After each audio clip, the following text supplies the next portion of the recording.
Well, hello and welcome back to my channel. My name is Joanne. I'm a law student from Melbourne, Australia. How are you going? I hope you are all well.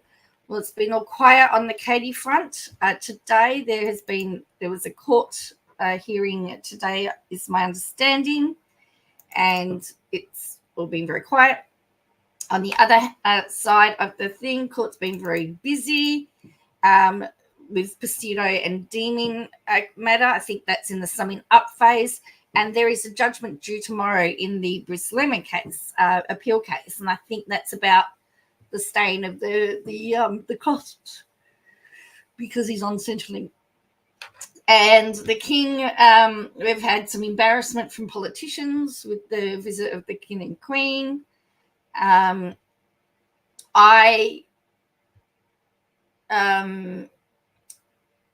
I was sort of hoping the King would use his power to actually kick her out of Parliament, actually. I mean, that would have been quite ironic. But anyway.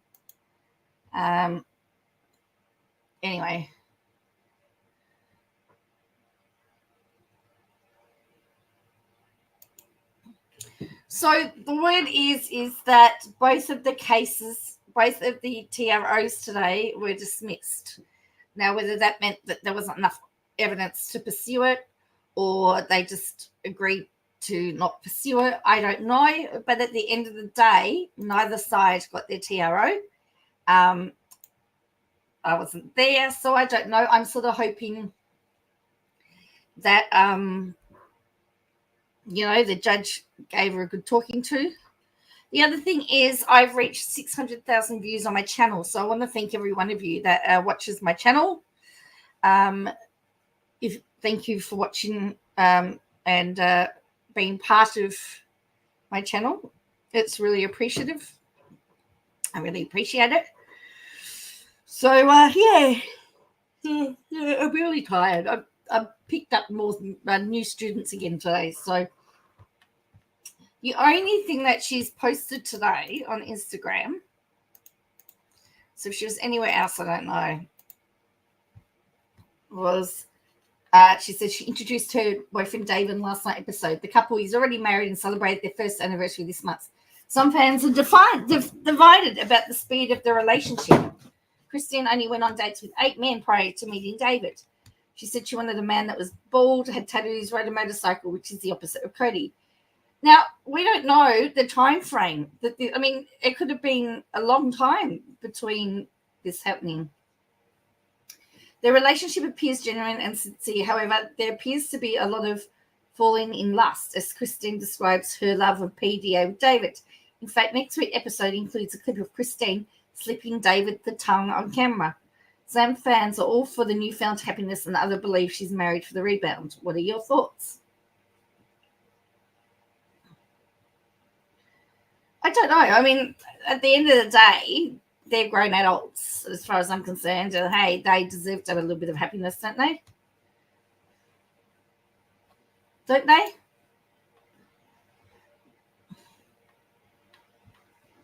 And apparently that's what she's got. Yes, there's not really much there for today. Now,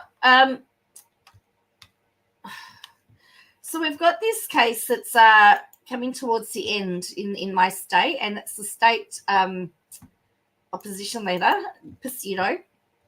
He's been sued by a former member of his party for defamation.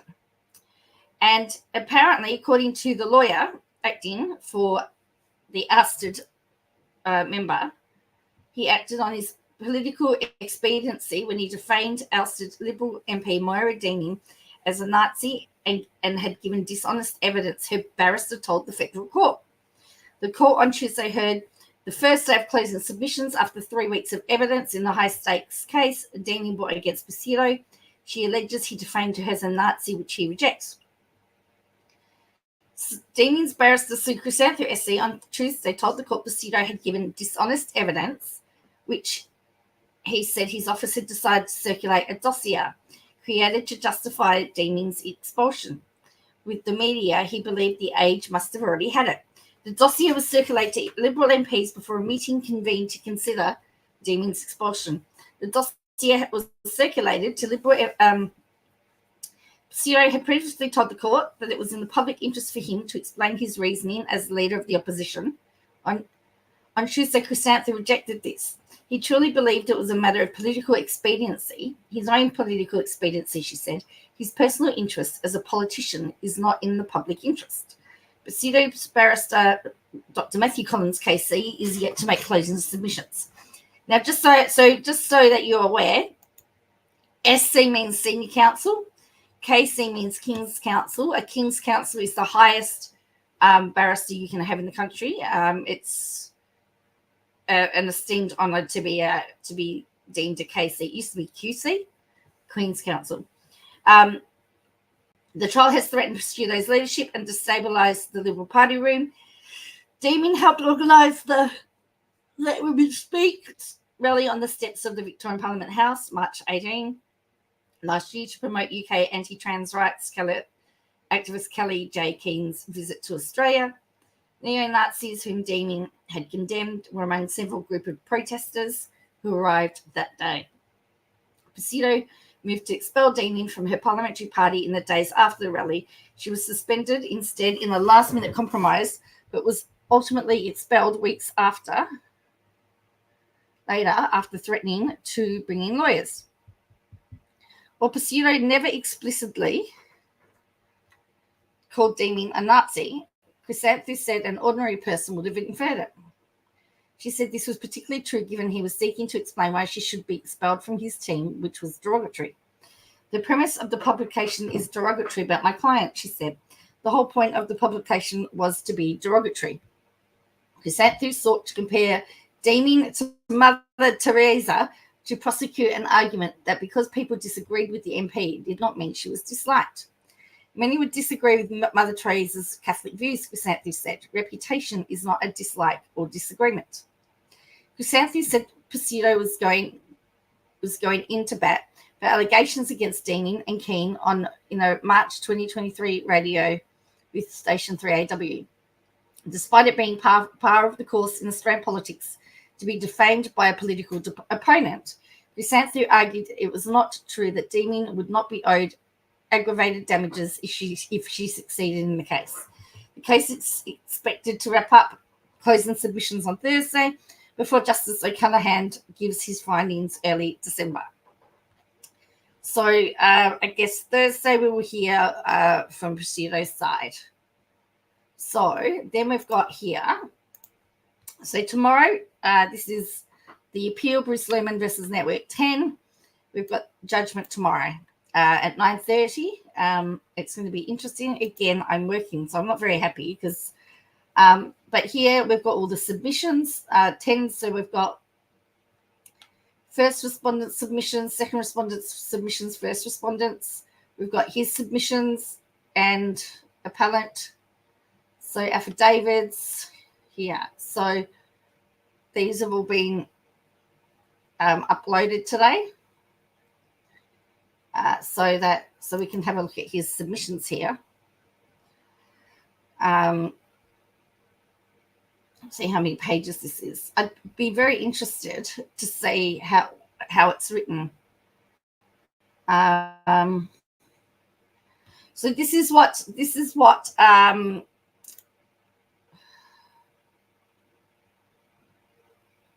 the essentially the judge is going to make a decision on the security of costs. So the first respondent seeks security of cost for the amount of $200,000. The appellant relies on the affidavit of Zali Burrows in support of the application and in the relevant principles. How many pages is this? 14. And so let's have a look. Some of this is very interesting. So she's written it. Now, Zara Burrows, I believe, is also fighting some issues as well, personally. I wanted to look at. So this is what they're relying on. I think this affidavit here for it.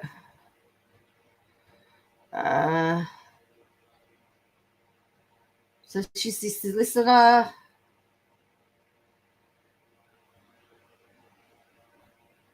Okay.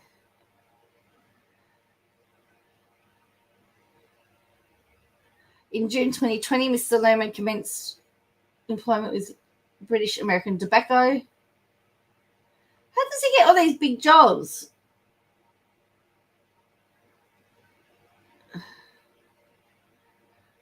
He was called into a meeting with it in 2021. It looks like he lost his job. He was terminated from his job. He applied in 2021. He applied for Centrelink benefits. Continues to be unemployed since being dismissed. So he's not claimed in employment. He's been ostracized, harassed on social media, subject of countless stories, nationally and internationally, caused him severe mental distress and additional hindrance on his ability to gain employment. So it talks about the fact he's going to have a mental illness. He had to go into hospital for treatment.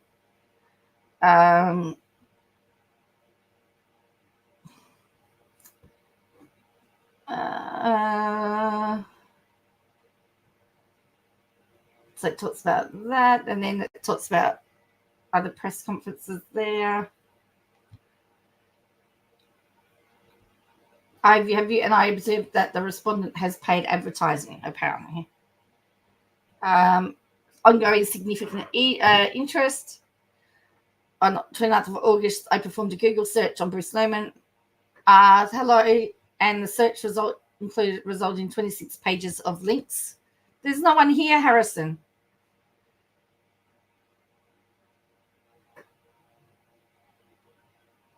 It says exclusive Bruce Lerman was living the life of luxury at Seven's expense. So then we've got this. So this shows you that he had also had no address provided. So what they're saying is that there was payments made. And they, of course they don't. And that there should have been no payments made because it was a no-win, no-fee case. And yet they're saying that there was stuff that came out. So this was his job here. He had satisfactory reference checks.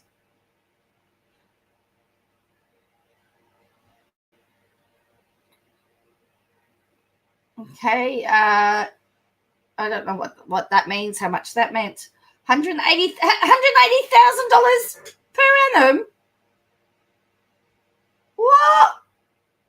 180 grand? How does this guy get this? Get jobs like this?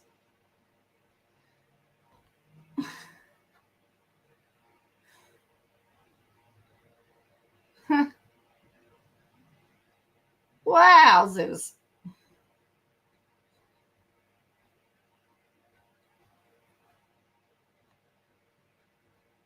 So then there's an exhibit there. Yeah.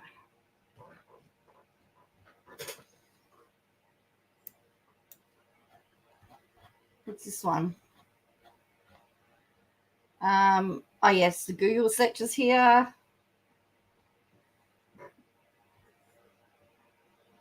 His Wikipedia page. Apparently, it's a Wikipedia page. He's famous.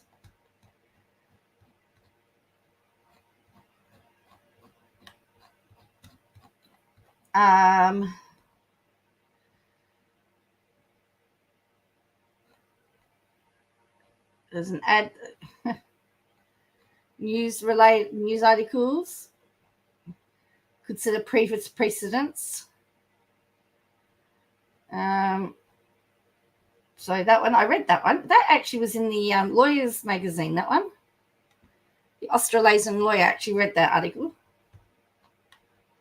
The stupidity of Bruce Lerman.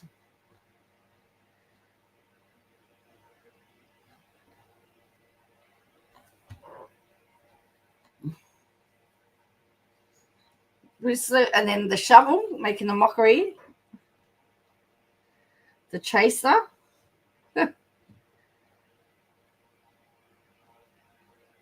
How Lerman's lies added up.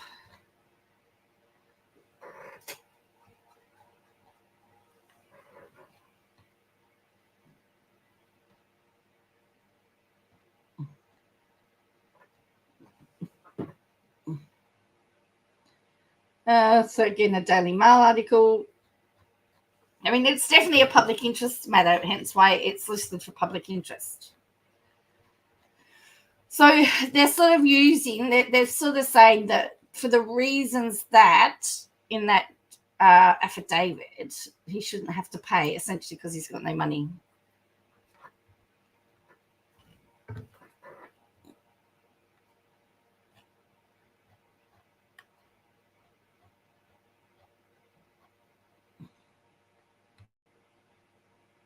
Okay, so let's have a look. So it says the overriding principle is that court has a discretion and needs to look at the interests of justice and the balance of convenience. Federal court website states case management in the Federal Court of Australia. Modern approaches to case management are driven by the need to reduce delay and contain costs. Modern courts are focused on developing justice effectively. There are many reasons for this, not at least the high cost of inefficiency. In civil proceedings, there are statutory obligations to do so. In our court, Part VB of the Federal Court of Australia Act, the obligation is a mutual one. Judges and registrars must exercise their powers and act and carry out their duties in a way that best promotes the quick, inexpensive, and efficient disposition of disputes, and parties and their lawyers must conduct themselves in a way which is consistent to that purpose.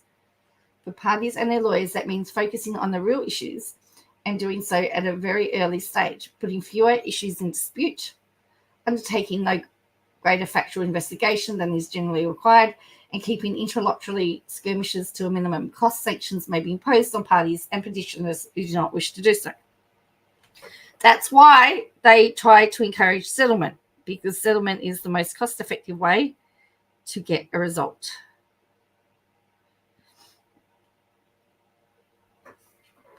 The relevant rule in respect to security of costs is Rule 3609 Federal Court Rules, Section 56 of the Federal Court Act.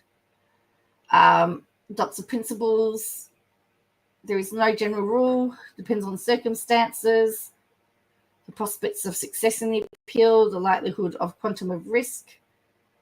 Mr. Lerman raises the issues below for consideration to the court of impecuniosity. Oh, wow.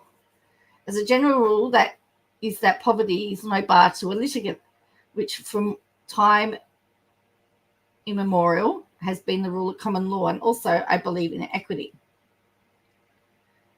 So the bankruptcy or the impetuosity of the plaintiff who has brought what appears to be a bona fide claim is not a sufficient reason by itself to order security of costs. In such a case, a defendant may be forced to accept the risk that if it's successful, an order for costs will be fruitless. So it says, the first respondent was made aware at onset of the defamation proceedings that the appellant had no capacity to meet a costs order. The first respondent was made aware of the onset of proceedings in the court below that the appellant was receiving a Centrelink income, that he did not have the capacity to satisfy a costs order for $2 million payable within 21 days, and is most unlikely to be able to meet an order for $200,000. It is known that personal injury appellants are afforded a run in their appeals, notwithstanding that they are and often represented on a conditional fee or pro bono. The first respondent is a powerful media company, and arguably the sum of $200,000 they seek in a security cost order is subjectively not considerable sum to lose in the event they are successful in the appeal. Noting they're likely to make far more in advertising revenue in reporting the appeal proceedings on one of their programs or websites.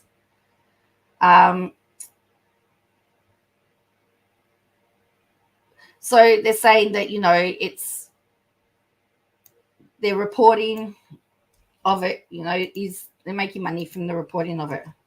So just so that we can see what this word is, it's impetuosity is the state of lacking sufficient money or material possessions. Okay, so they've really, so they're just saying it's another way of saying he's broke. Because of the appellant's lack of money. So they're saying that they've labelled him as an R and a person who come to court.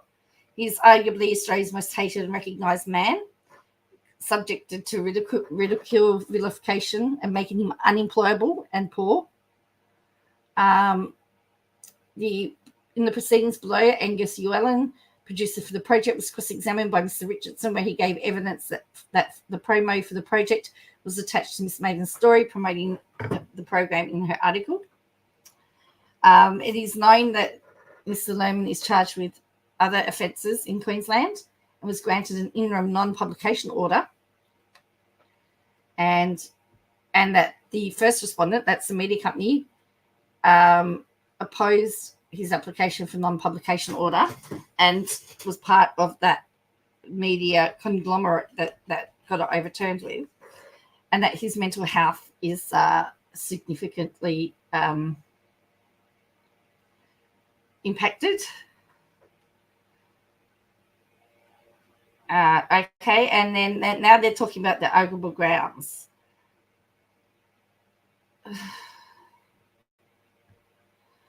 So the primary judge erred in upholding the defence of justification because the justification case found had not been pleaded. It was different to the justification case which had been pleaded, had not been the subject of submissions, had not been argued by the respondents, had not been put to relevant witnesses, contrary to the principles of the procedural fairness and natural justice.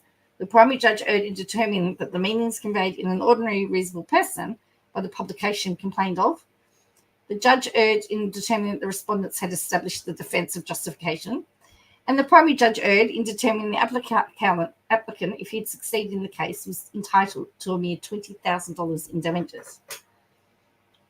And so now they go and argue. Ground one, example, how R occurred is very different from the facts the judge found. The respondent BL did not run that case, and it was a case that was not put to the applicant nor to Brittany Higgins, which amounts to a denial of natural justice and procedural fairness. Some comparisons: the case pleaded at 34 involved forceful, but the case found involved no force. Pleaded at 34 involves BL audibly slapping him against BH, but the judge made no such finding. The case pleaded at 34 involves BH being awoken by a sharp pain in the thigh, but the case does not involve BH being asleep or unconscious, or that BH causes a pain in her thigh. Indeed, the finding of the bruising to the thigh was not accepted at 559. The case pleaded at 35 involves BH being R'd while asleep or unconscious, but the judge finds merely that she was prone to drowsiness at 523. Pleaded case at 34 involves BL's knee being crushed against BH's thigh, but the judge made no such finding. Pleading at 34 refers to BH's legs being held open by BL, but there is no such finding. Pleadings at 34 refers to BH being pinned in the corner of a sofa, but the judge made no such finding. This is semantics, actually. Pleading at 35 says BH was incapable of consent because she was too intoxicated. The judge made no such finding. Pleadings at 35 says BH was incapable of consenting because she was asleep or unconscious. The judge made no finding. 36 refers to no communication by words or actions, whereas the judge only finds that she did not consent. 586. The pleading at 37 says that LB knew that BH was intoxicated to consent, but the judge made no such finding. The second part of the R pleaded by the first respondent, is even more starkly different from the case found by the judge. The second case involves BH saying no half a dozen times and telling the first respondent to stop. It refers to her crying and being too intoxicated to give her consent. It also maintains that LB, isn't that supposed to be, I think she's messed this up. It should be BL. It should be BL, not LB. That she did not consent. 1, BH had said no. BH had told him to stop. BH was crying. BH had been passed out. I think that was supposed to be being passed out. Either asleep or unconscious immediately before the words and actions particularized in subparagraphs A to C. BH was too intoxicated voluntarily to give her consent. BH had not communicated to BL, either in words or by actions, any consent to BL continuing to have SI with her. Ground 2, the Gazette of Law and Journalism article titled Did Justice Lee Get It Wrong? By Graham, dated 7th of May 2024, supports the merits of this ground. Ground 3, the case found by the judge was never put to Lerman or put to any other witnesses, including Ms. Higgins. She gave no evidence to support it, and it is contrary to her evidence. The case also assumes she is a serial liar. Ground 4, $20,000 for a false charge of R is manifestly inadequate, and the applicant should be awarded either a 7-figure sum or at least hundreds of thousands of dollars. Additional considerations in the flaws. Respondents had both filed notice of contentions. They clearly supported the applicant's view that the judgment is flawed. On the 19th of June 2024, the second respondent filed a notice of contention to the judgment of the federal court, dated 15th of April 2024, two grounds relied upon, being justification and qualified privilege, totaling 8 pages. On the 21st of June 2024, the first respondent filed a notice of contention to the judgment of the federal court dated 15th of April, on 2 grounds relied on, being that the primary judge ought to have found that the applicant knew that Ms. Higgins did not consent to doing the horizontal tango, contrary to the findings at 591, and that the primary judge ought to have found it, and that was necessary to assist damages in favour of the applicant, and the appropriate award was no or nominal damages of 1 page. Now it talks about general public interest. If security of cost order is granted, the appeal will be nugatory on the basis that Mr. Layman cannot afford to meet a $200,000 cost order. He's been a recipient of Centrelink since the commencement of the proceedings. Affidavit of Zali Burrows, page 12, states he received Centrelink income since the 1st of January 2022. It was first brought to the respondent's attention in the affidavit of Paul Victor Silvers, filed in the proceedings. The affidavit states he applied for unemployment. I want to know whether the time Channel 7 was paying his rent, whether he was getting rent assistance during that time. And then they've talked about a power imbalance here, that the proceedings were in fact a de facto R trial. So, yeah. Some of those are a bit far. Some of them, general poverty, no bar to the litigant. Yeah, about public interest. So, as I said, the judge is ruling on the security of costs tomorrow. So it's going to be an interesting. It's going to be interesting to see where this all comes into. So let's see what Channel 10's got to say. Okay. Remember, these are all redacted. So they've taken a while to get up because they've got to make sure that they're redacted. And doesn't have anything that it shouldn't say. So let's have a look. Now, the other thing is, the one thing that I'm going to be very interested in is the wording of this. So this says that this was done by MJ Collins and counsel for the first respondents. Now, as I said, MJ Collins is barrister, King's Counsel, and I would expect Network 10 submits that Mr. Lerman has not discharged his onus to demonstrate a proper basis for a stay of the cost orders that we fed all parties. The application should be dismissed with costs. As at 22, Mr. Lerman alleges in substance that Network 10, in seeking to recover a proportion of the costs it incurred in successfully defending the proceeding below, is engaging in a tactic or procedural play to hinder the applicant's ability to appeal.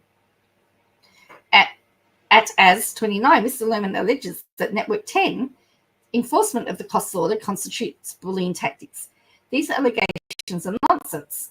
Network 10, like any other successful litigant, is entitled to seek to recover a proportion of the substantial costs it properly incurred as a result of Mr. Lerman bringing the proceedings below. Judgment of the trial division should not be treated merely as provisional. Following a trial, the successful party generally has unfettered entitlement to enforce their judgment. Stefanovsky versus Digital Central Media. Further, the court knows, because it was informed by junior counsel for Network 10 at a case management hearing on the 25th of July 2024, that Network 10 has paused any enforcement proceedings in respect of the cost order, pending the hearing and determination of the present trial. And so then we've got here the background, the principles for stay. Now, what I found to be interesting is that they did not talk about the principles of staying in theirs. The onus is on the applicant to demonstrate a proper basis to stay. There's a prima facie assumption that the judgment appealed from is correct. There's a prima facie assumption that the court should not deprive a litigant of the benefit of judgment in its favour. So they've ignored some of this stuff as well. And then the considerations, so they're putting in their argument and then their submissions. So say it's a pretty well worded. The primary judgment should be upheld. The risk of appeal will prove nugatory. It could not be suggested it could not repay any amounts paid by Mr. Lerman in satisfaction of cost order if the appeal was successful. The point is academic in any event, in circumstances where Mr. Lerman is apparently impecunious and has not paid a cent towards the amount of the cost order. He's unlikely to do so in the future. What is not academic is that Mr. Lerman is seeking to make Network 10 incur the further costs of an appeal with little or no likelihood that those costs will be recoverable. The submissions advanced by Mr. Lerman says it should be rejected because he's on Centrelink.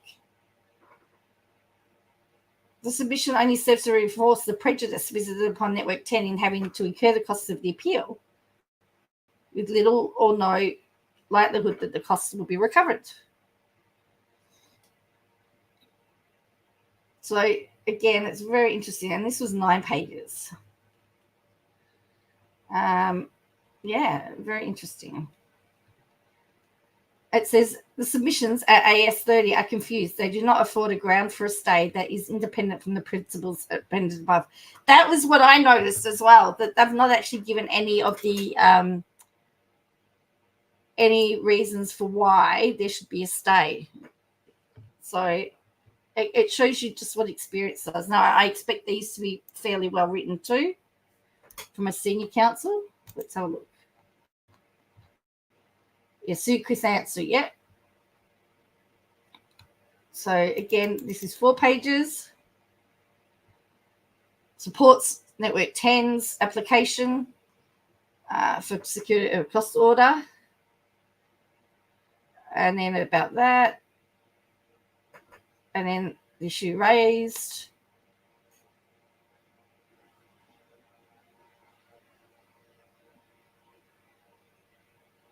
And counsel made express written and oral submissions consistent with the findings of court in the alternative if Miss Higgins' version of events were not accepted. So they're saying even if you didn't accept Miss Higgins' version of events, we pleaded that. The appellant successfully objected to Miss Wilkinson's senior counsel cross-examining him on justification and other matters. This means the extent his appeal relies upon a failure to cross-examine him must fail in respect to her client. Yeah. So what they're saying is that if this appeal goes ahead, all these other parties are actually going to be paying for it, and he's not going to be. He's saying he can't afford to pay for it, and yet he's the one that's pursuing the appeal. How is that fair? So by having a security of cost order, that means then he needs to be responsible for some of that. That's how that comes about. So yeah, so we'll find out tomorrow what the judge says. I assume it's going to be a very big full courtroom. So yeah. So I believe Katie has gone after, she's stolen another creator's content. I don't know anything really about it other than the fact that she's someone else's content. I can't think of who it was at the time. Oops. So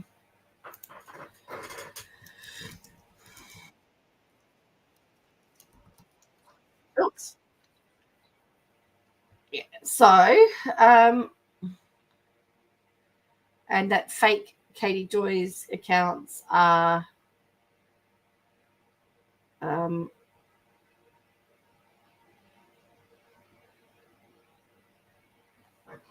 tried to steal content apparently on Sisterwire's page.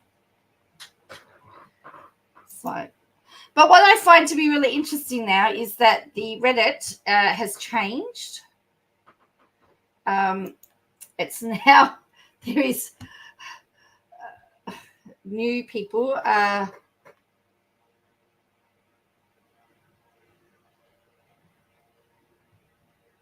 Is this?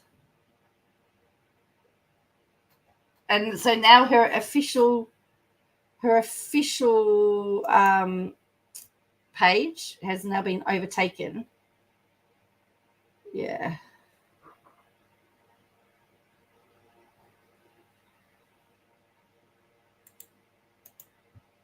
So I just want to look at this. This is the person, I think this is the person here that was talking about Katie Joy stealing her content.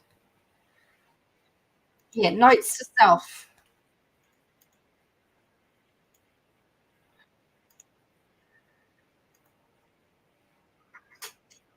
About I had a sister who recently decided to go public about the cult that we were raised in and the trauma and the abuse that we experienced at the hand of the cult that we were raised in.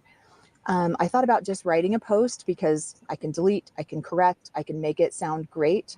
But seeing people and seeing their energy about how when they talk about the traumas that they've experienced is a different, is a whole different energy. And I'm sure my sister will watch this, and I really want her to know and understand how much I support her.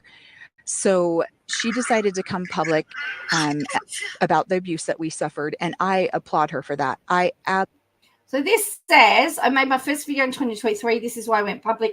I'm now being bullied by the same creator. I use that term loosely. I've refused interviews and information to this person because they can't obtain information. They have resorted to bullying, harassment, and theft. They can't create their own content, so they resort to stealing and using mine without consent. They are literally using my exact words in their content. Please note, I appreciate the support I've received as I've put my story out there publicly. Online bullying is a real thing, and I experience it. And it's an AUB. She's an AUB survivor. And people have named her, of course. Absolutely love and adore my sister. I absolutely love and support her in any way that she feels like she needs to heal. I would never, ever want to hinder anyone's healing experience. And if this is what she feels like she needs to do to heal, I will 100% support her in that. I could not disagree with about 95% of everything that she said. Nor would I disagree with it because it was her experience. It was what she experienced. And I completely want to validate her and what she went through. And it was very traumatic for us.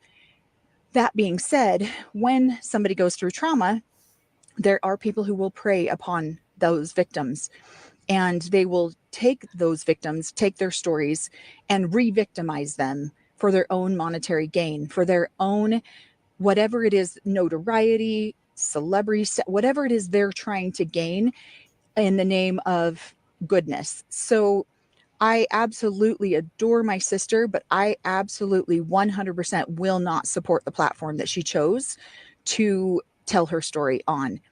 That platform is full of clickbait, salacious lies, flashy headlines that are completely inaccurate, 100% not true.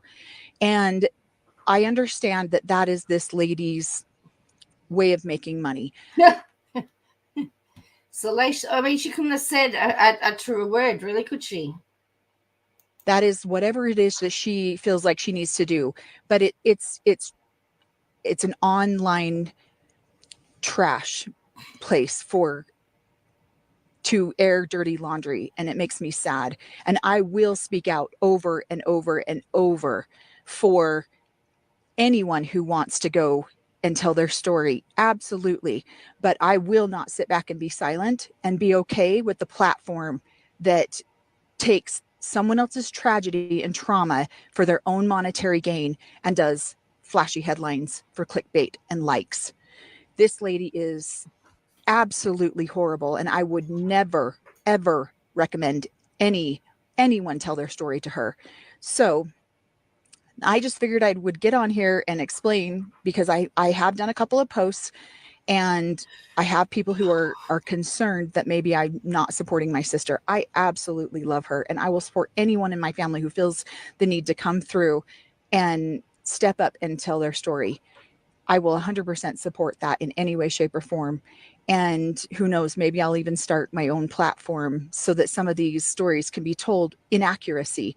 Right now, they're being completely misconstrued, completely pulled out of context, just so someone else can make a profit off of. Hello, Bo. How are you? Someone else's tragedies and abuse and traumas. It's disgusting to watch. So maybe you'll see me again later. I don't know. We'll decide to do something, because this is unacceptable. I have seen people be victims and then re-victimized, and that's what's happening here. This lady is taking victims and she's re-victimizing them, all in the name of whatever she wants to call it, advocacy. No. So anyways, that's my 2 cents on it. I know a lot of people are curious about it. A lot of people are wondering. We absolutely were raised in a cult. There was absolutely a trauma and abuse. There's no question about that. It's just, who do we trust to tell that story and get that story out there accurately without using and abusing us and our trauma again? So there you go. Thanks so much. Hope you guys, if you have any questions, please let me know. I'm happy to answer any questions. I am one of my father's oldest children, my mother's oldest daughter, my mother's oldest child. I'm happy to answer any questions if anyone has any questions, maybe clear up some of the misconceptions and flat out blatant lies that are out there. Thanks so much. So that's note to self. So as I said, she's saying that her content's been stolen, her story's been misconstrued. Very interesting. Hello, short order.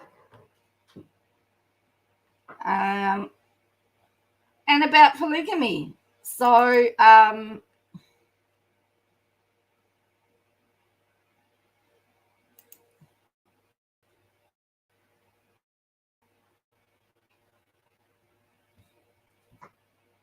but it looks like she's going to go and do, she could do some more stuff on it.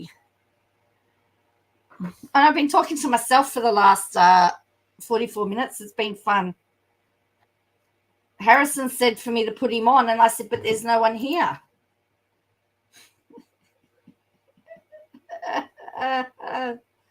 So quite funny. Oh dear.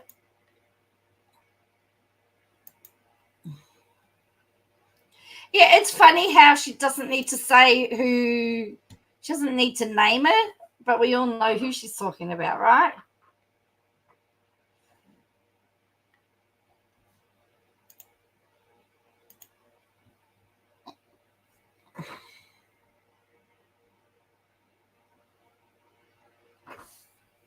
You'll join the replay. Yeah, I've just talked about some of the cases that were going on at the moment. That were like Bruce Lerman's appeals back in is having a decision made on it tomorrow. So this was the dismisses no. Both cases regarding myself and Katie Joy are dismissed, but I don't, as I said, I don't know whether that's dismissed or meaning the judge threw it out and told them both to grow up, or whether they both dismissed theirs with the promise of not talking to each other or about each other. I don't know. But that would be why she was very, very quiet today. So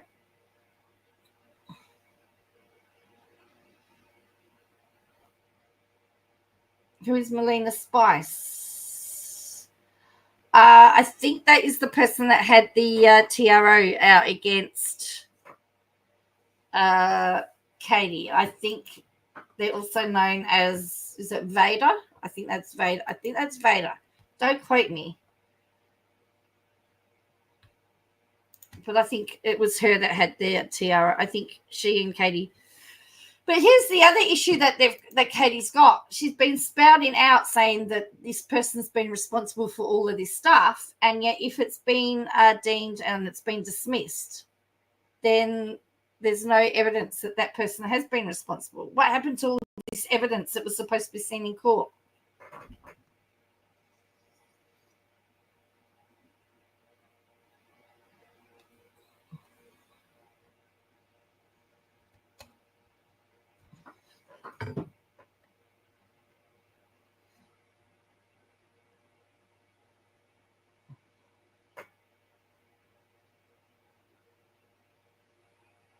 Yeah, well, see, that's what I want to know. I want to know the details. Don't tell me it was dismissed. I want to know whether it was dismissed for lack of evidence, whether it was dismissed because all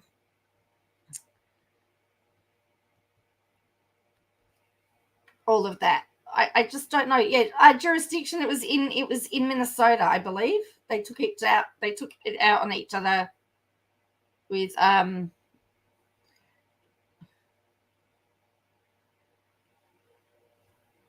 yeah.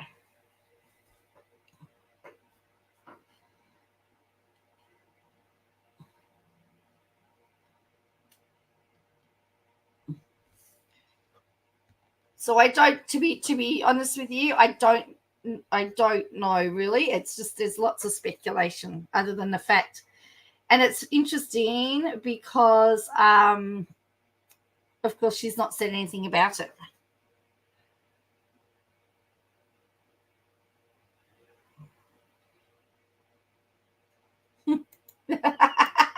hey, of course should we say, oh look, hey, isn't this true?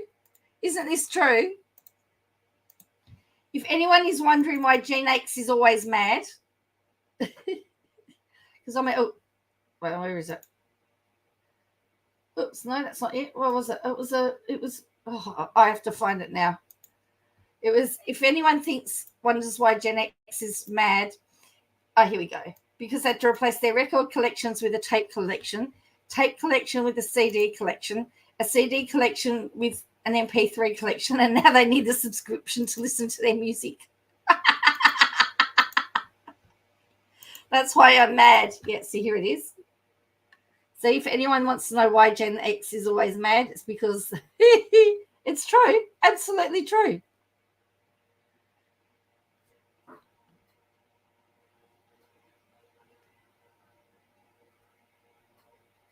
He's so true. Of course she'll be saying she won. She won't let the truth stay in the she won't let the truth stay in the way.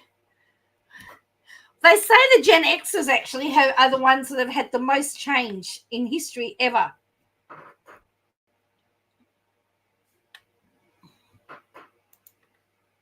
It's quite scary, isn't it?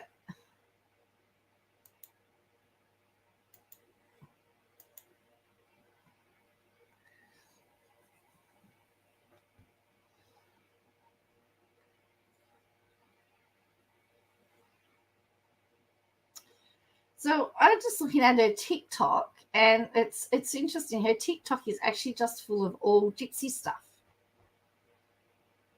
Look at this.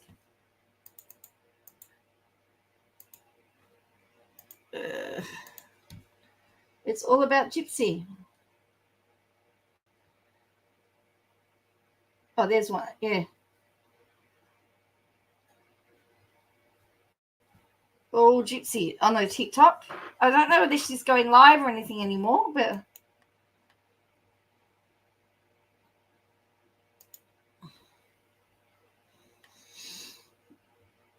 like one of her first videos was about a dugger, but the latest ones have been all about. I mean, that's been a while ago. But yeah, she's not been on here. I mean, obviously it hasn't gone as well as she wanted it to.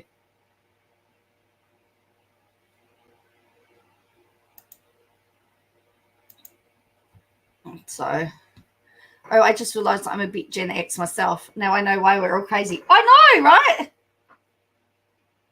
Yeah, I'm a Gen X.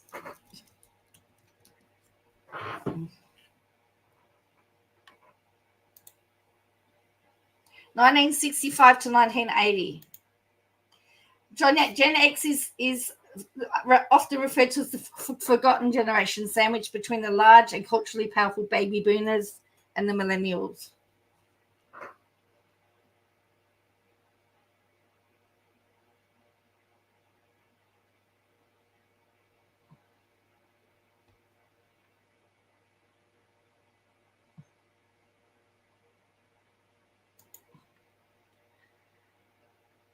That's right. Yeah.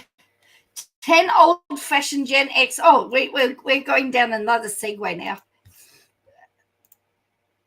That people in younger generations seem to have lost. Now we're starting to seem old, right? I wonder whether TikTok did kick her off, right? Let's have a look. Here are 10 old-fashioned Gen X values people in younger generations seem to have lost. Not taking everything so seriously. One of the old-fashioned Gen X values people in younger generations seem to have lost is not taking everything so seriously. However, stressing over little things is bound to leave people. Embracing this old-fashioned Gen X value might come in handy. Learning to let things go and take life in stride is the greatest way to manage. Being a bit skeptical and doing their own research. Yes. What's wrong? It's my daughter's cat you can hear. Yeah? Hey, I didn't like the present you left me on my chair, by the way, cat. Being skeptical and doing their own research. Younger generations seem to have lost the Gen X value of skepticism, raised on the internet and the instantaneous information. They've forgotten, which we're seeing, okay, yeah. Having a business mindset. They graduate college. People young may feel they're passively slipped away to work for some random company. I think that for the next 20 years, they'll be expected to sit behind a desk typing away. Maintaining a good work-life balance. Apparently, Gen Xers generally maintain a good work-life balance. Being self-reliant, picking yourself up by the bootstraps and not depending on others is essential becoming independent and self-reliant. Pats to the feline. Sounds very sweet. Yes, she's very bossy too. I'll see if I can get her to show you. Come here. You can say hello? Come here. Come here. Hey, don't run away. So we're talking about the bank of mum and dad, being financially frugal. Gen X's were the kings and queens of thrifting. Using face-to-face communication instead of depending on your phone. Yes, cat, come here. Here we go. Say hello. Cece, say hello. Look. There you go, Cece, look. Say hello.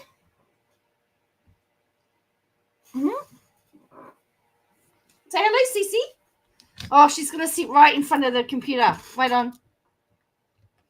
Yep, she's sitting right on my computer now.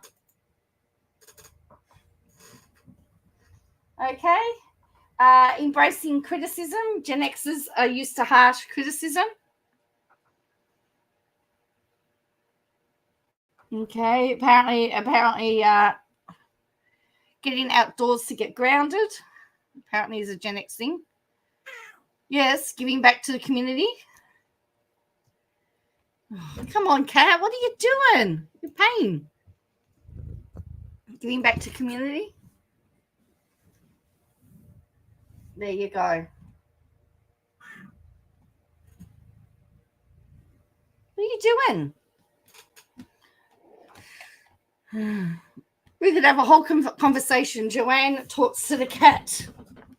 It's just like dealing with kids. Hey? Yes. Get off my computer. What are you doing to it?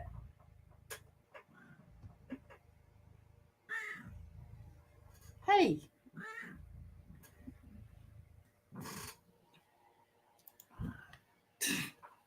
She's talking away. She's chatting away.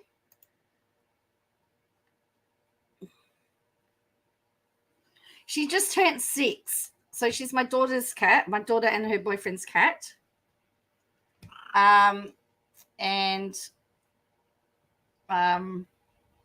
away. So I'm cat sitting. I'm just going to turn this off for a minute so you can look at my ugly background and get a better, view of the cat. There you go. Say hello. Say hello. Cece, say hello. Say hello. Look, Cece, look. Cece. There we go. Say hello. Look. Cece. There we go. So that's Cece. Yes. Yes, I know it's you.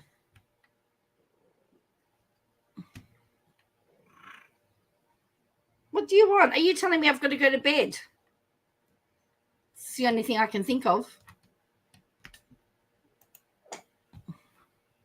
You'll see why I have a virtual background up now, so you don't have to see the mess behind me. Get off my keyboard. Oi. What a chatty cat. She is a chatty cat. She talks a lot. Really? Is that right?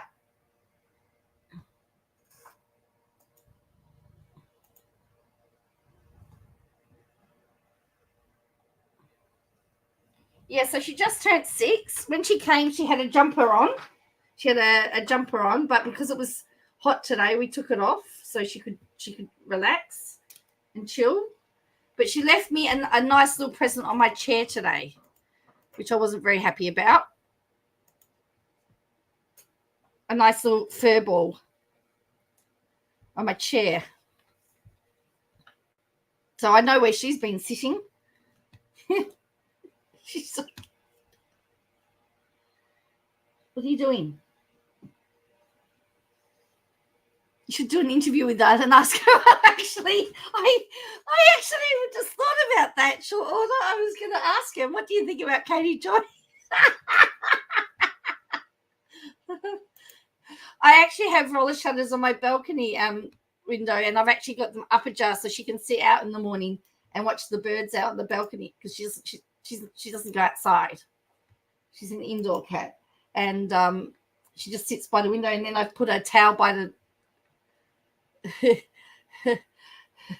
and I just put a towel on the floor there, and she just sits on the. She's like the queen. Yes. So Cece, tell me about Katie Joy. Really? Do you think she's a journalist?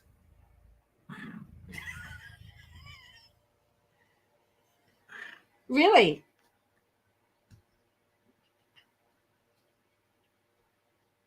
Do you think what are you doing? You can see she's sitting on the edge of the table. She's putting her head down and she's rubbing her neck on the table. And now she's sitting on the mouse. You're a nice leather to do that for.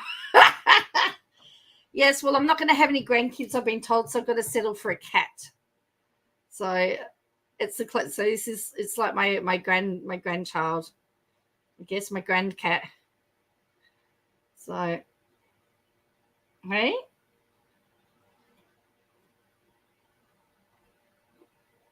plus we have lots of fun, don't we? Hey, and I buy you lots of new toys. Hey, don't I? Yeah. I'll get into trouble, won't I?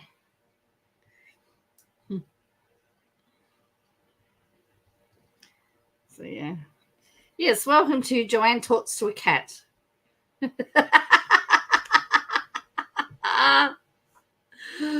Oh, dear. What? Yeah, what? Okay. Well, you tell everybody that then.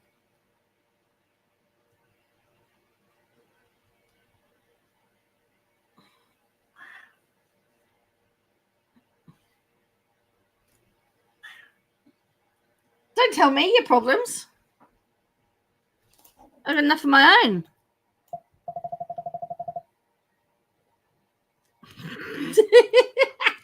Oh, no. What have you just done? What have you just done? I think I've lost everybody. Oh, I hope you're still there. I just lost everything for the moment.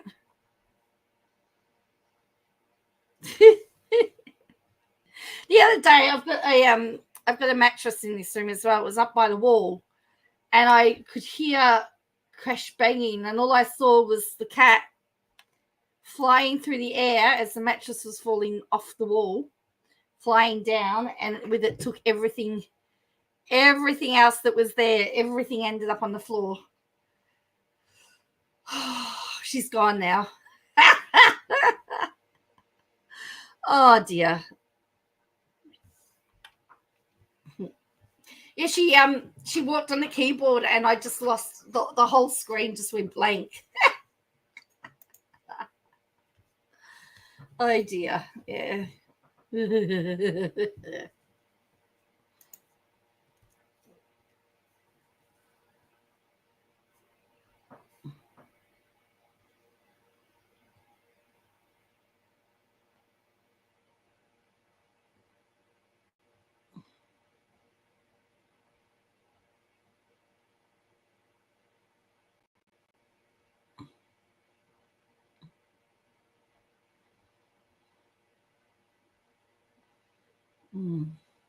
So, short order. Did you catch in the news that they're culling half of the Commonwealth Games? They're only going to have 10 sports in Glasgow. So tomorrow is about a security costs order and whether they're going to let the appeal go, because apparently he has no money, and they're wanting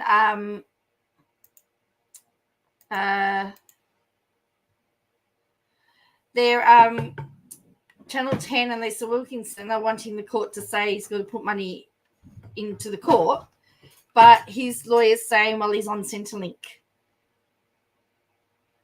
Yeah, I can show. Let's have a look at this. So let's have a look. There's it says dreams taken away, Act Sports slam Commonwealth Games cull. The Scottish government agreed to host the games after, and I don't know why, but anyway, I haven't worked this out. In the statement released, World Rugby is one of them. Hang on, let's have a look. So here's what's going to be in. Let me make this bigger for you, so you don't need to see me. So these are the sports: swimming and paraswimming, athletics and para-athletics, cycling, track and para-track, 3x3 basketball and wheelchair basketball, netball, boxing, lawn bowls and para-lawn bowls, gymnastics, judo, weightlifting, powerlifting. Here's what's been taken out: rugby sevens, hockey, cricket, triathlon and para-triathlon, squash, beach volleyball, diving, badminton, table tennis and para-table tennis, wrestling, cycling, road, and mountain bike. Now, lawn bowls made it in. The 2026 games will be partly funded by the Commonwealth Games Australia with a total budget. So, Hockey Australia and the sports governing bodies in England, Scotland, Wales, India, and New Zealand have criticised the decision. Triathlon Australia, Squash Australia, Volleyball Australia has also criticised them. It also means that some of our most successful events, such as hockey and cycling, won't feature. But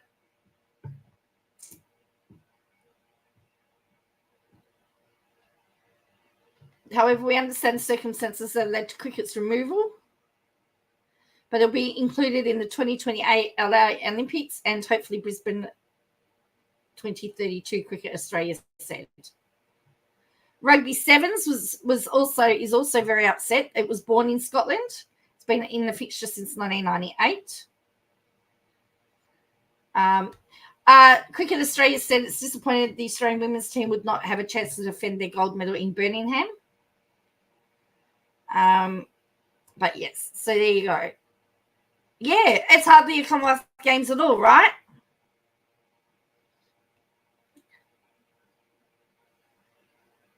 Like diving, surely I'd take out lawn bowls and put diving in. When it talks about gymnastics, rhythmic gymnastics is gone as well. It's only artistic gymnastics. So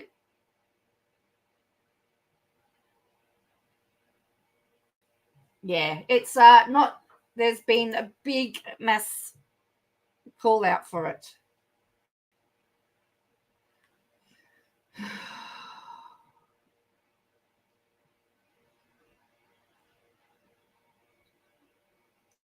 Diving has been a feature sport in every edition since the first Commonwealth Games in 1930.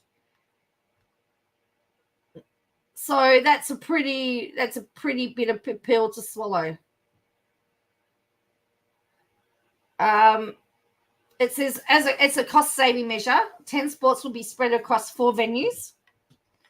That dictated which sports were included. About half the number of athletes who completed in Birmingham are set to be in Glasgow. Athletes and support staff will stay in hotel accommodation rather than an athlete's village, while they'll have a low-cost opening and closing ceremony.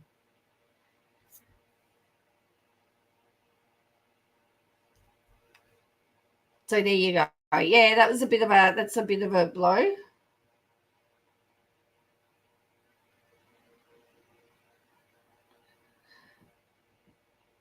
So there you go. And the other thing, short order, what do you think about Lydia Thorpe? Well, sports do make money, and it's not putting Scotland in a good light, is it? And some of those sports, for example, hockey, and even rugby sevens, have a big following as well. So for those of you that don't know, I don't know why a woman that was so anti life would be a politician. She had to swear allegiance to the monarchy because that we're a monarchy. She disrupted government and opposition front benches on Q&A agree. Lydia Thorpe disruption of a ceremony for King Charles was grandstanding. And she's facing criticism. I mean, really, if King Charles could have actually kicked her out. She was protesting and failed miserably, according to front benches. But on Q&A, one First Nations man challenged politicians to listen to a message, asking in the wake of the failed voice referendum, what do Indigenous people have left? She was escorted out of Parliament House, Great Hall, after yelling, "You are not our king, and this is not your land," to King Charles and Queen Camilla. "You committed genocide against our people. Give us our land back. Give us what you stole from us, our bones, our skulls, our babies, our people."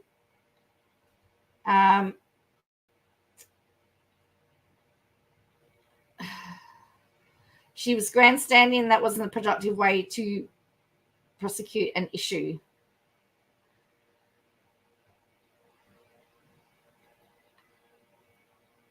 So she was initially a Greens member, but she became an independent. However, her father, interesting, has stated, which was interesting,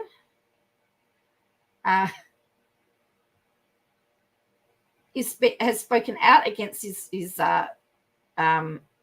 daughter because he's Caucasian.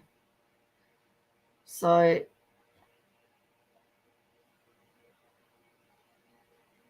born to Ray Illingsworth and Marjorie Thorpe. So she is English, Irish, because her dad apparently is English and Irish. Lydia has just always been Australian, and she could have accomplished so much more. Well, that's right. She goes to the nth degree, really, and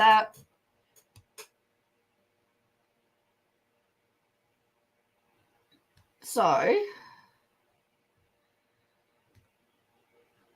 Ray Illingworth and Marjorie Thorpe.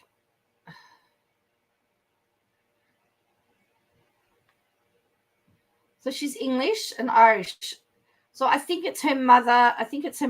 That and anyway, she was also declared bankrupt. I didn't believe, including monies owed to Indigenous Business Australia and money owed to the tax office. I didn't think you could be a bankrupt person and be a politician. So Alma Thorpe was one of the founders of the Victorian Aboriginal Service.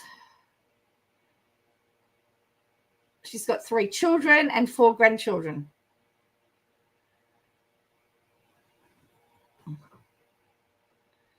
So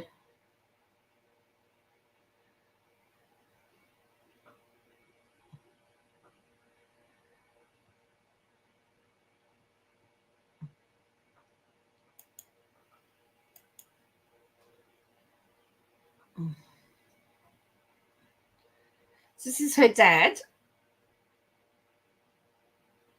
She's an art, yeah. She doesn't acknowledge any of her white side, he said, because after all, she does have an English background as well as Irish, the convict side. She's never even mentioned me in her speeches. She never mentions anything about a white father. He's acknowledged that the pair has fallen out, even though she rings him for Father's Day and his birthday, but he has no contact with her children. She was really spoilt. She never went without growing up. She got everything she wanted, and she knows that. He said she became politicized at 16 or 17, turned racist, and ran to become a politician.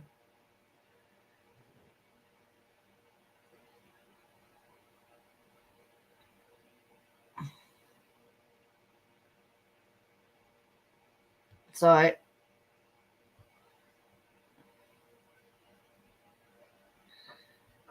yes, I don't know. It's just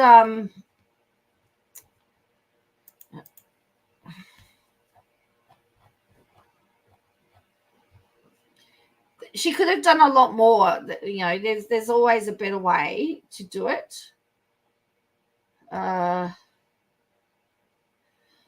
So this was on the project earlier today. I don't know what this is going to be like. I'm not really a big project fan, but they've so let's have a look at it. Thorpe's royal outburst at Parliament House has reverberated around the world, UK media especially losing its collective mind. But has the senator's controversial move achieved exactly what she hoped for? No, everyone It just was all thinks she's a going off fool. without a hitch. King Charles and Queen Camilla's tour so mindful, so demure, until...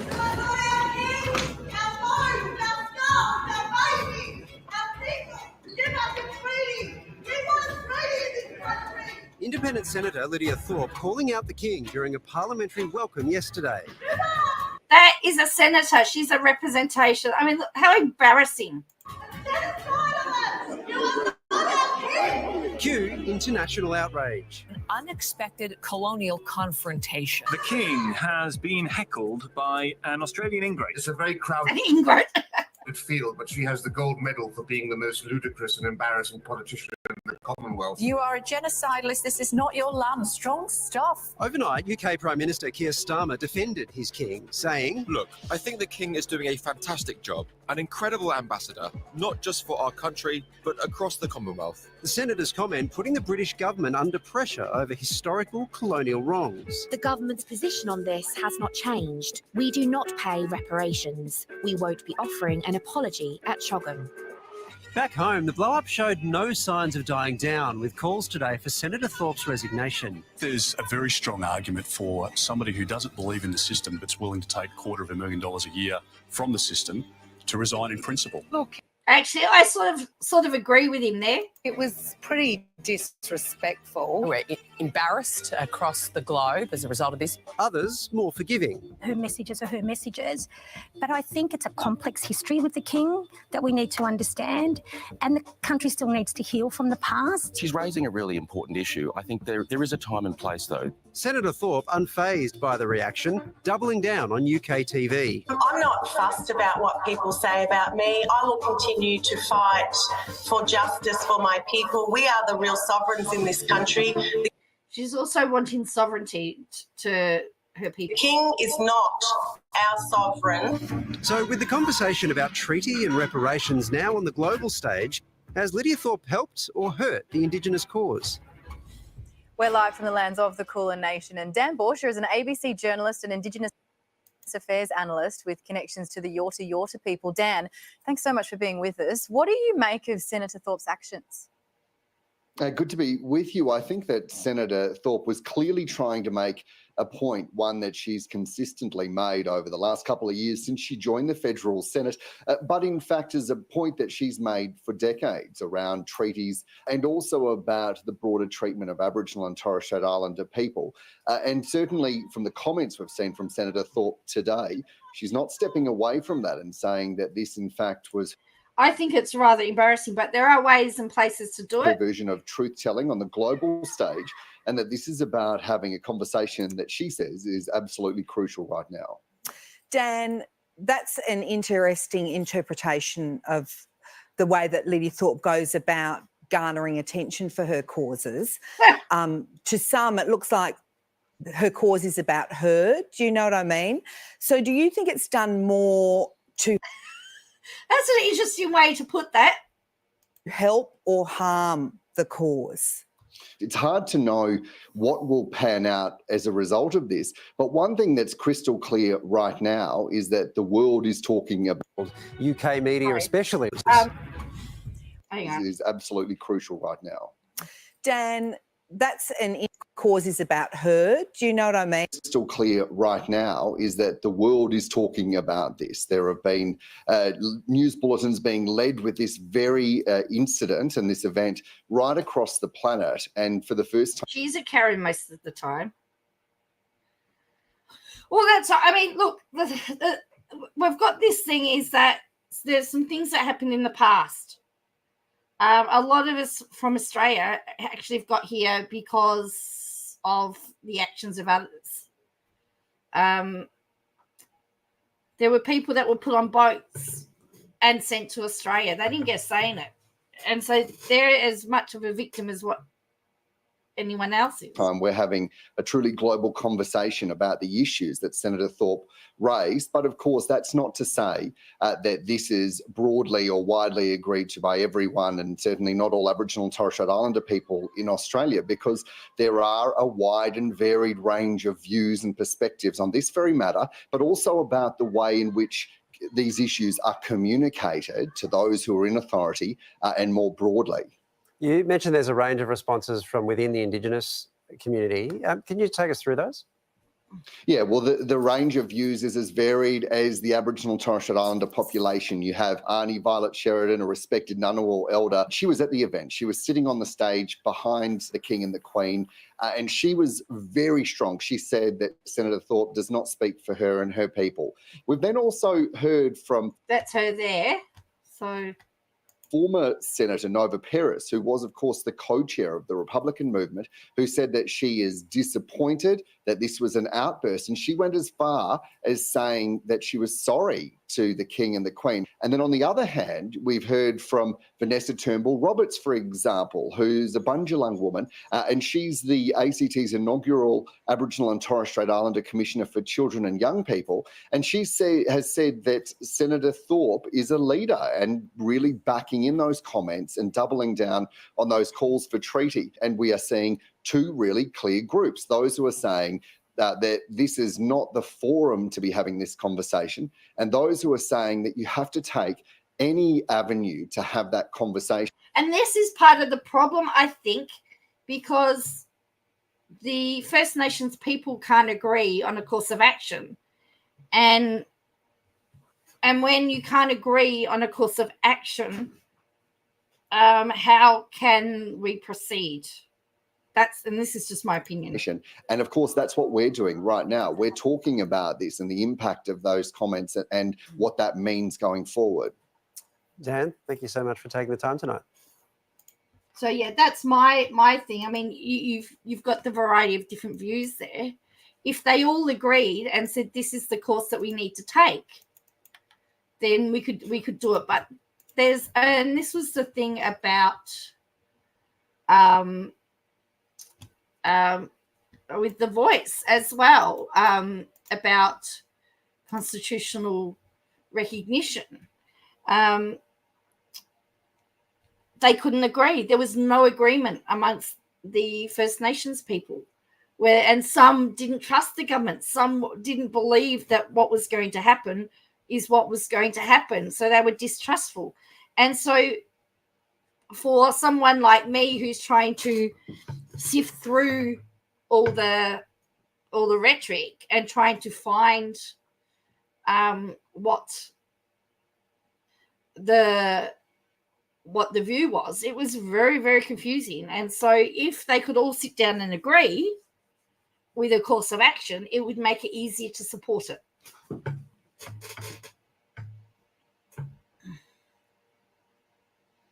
Well, we are. I mean, we all, my children's ancestor came on a boat. Was a convict. Had purchased a loaf of bread that had been stolen. So was found guilty of receiving stolen property. Her punishment was to be sent on a boat to Australia with the First Fleet. What a punishment. And she got knocked up by one of these sailors who apparently fathered many children on that cruise, on that trip. So,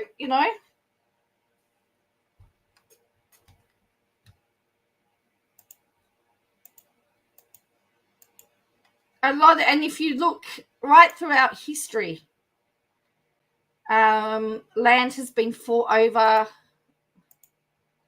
I mean, look at the Israel-Palestinian war. That Gaza Strip, ever since the recording of history, if you want to go back to biblical times or before Bible times, they've been fighting over that for as long as we can remember. It was the Babylonians, the Egyptians, the Romans. They've all been fighting over this land. So, in essence, every land, every part of the world has been a convict on the first ships because someone said he stole a scarf. The reason for why they were put on the boat is just unbelievable. I mean, talk about not crime not fitting. But I mean, those convicts didn't have a say either. So it's really hard to say that the land was stolen. And I will tell, and the other thing is that we know that Australia is so vast and so sparse that it is quite plausible that you could go to a patch of Australia and not see anyone and think it was deserted, by the way. Go across the Nullarbor Plain.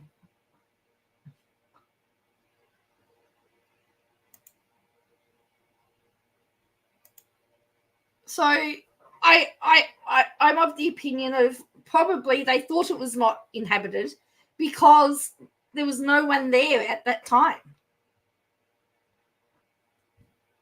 So that's just my 2 cents worth.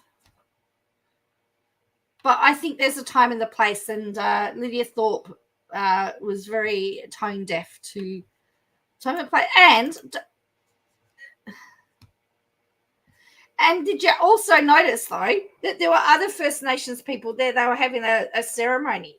So she was also insulting the other First Nations people that were there.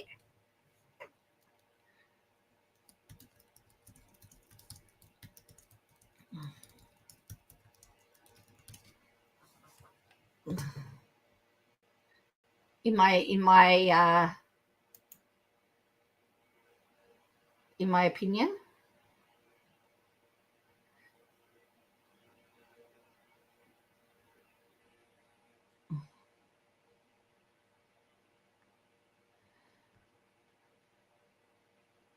And apparently she getting back to Lydia Thorpe, apparently she had been she put an offensive, she took it down off Instagram, but it was a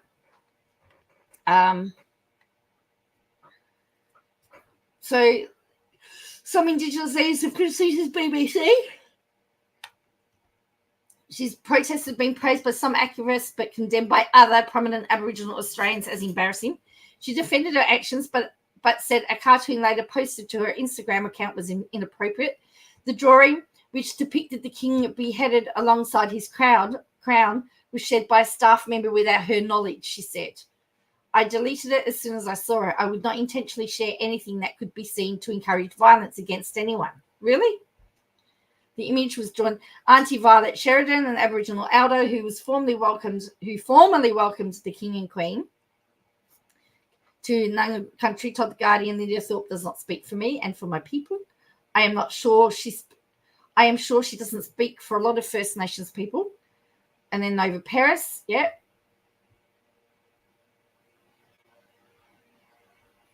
So after a process, Thorpe told the BBC she wanted to send a clear message to the king. To be sovereign, you have to be of the land. He's not of this land. She said she disrupted the king's parliamentary welcome ceremony after repeated written requests for a meeting and a respectful conversation with the monarch were ignored. She told the ABC she wanted the world to know the plight of our people in this country and for the king to apologise. Why doesn't he say, I'm sorry for the many thousands of massacres that happened in this country that my ancestors and my kingdom are responsible for? When asked by reporters if it was disgraceful for Australian politicians to shout at the king, Sir Kerr replied, look, I think the king is doing a fantastic job. Albanese said Thorpe had not met the standard of behaviour Australians expectly thought of parliamentarians, while the opposition leader Peter Dutton called for Thorpe to resign. I don't care what Dutton says, Thorpe told ABC. I'll be here for the next 3 years, so get used to it.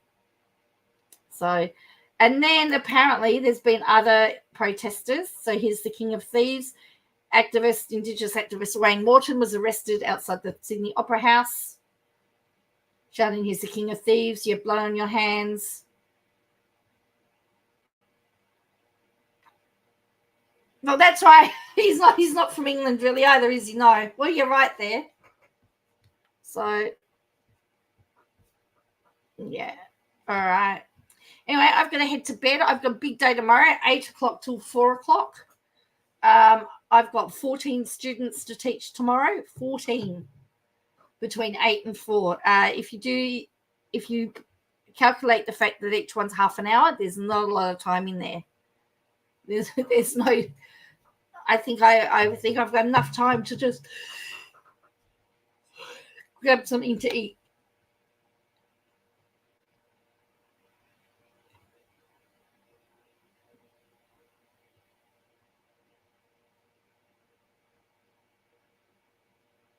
So anyway,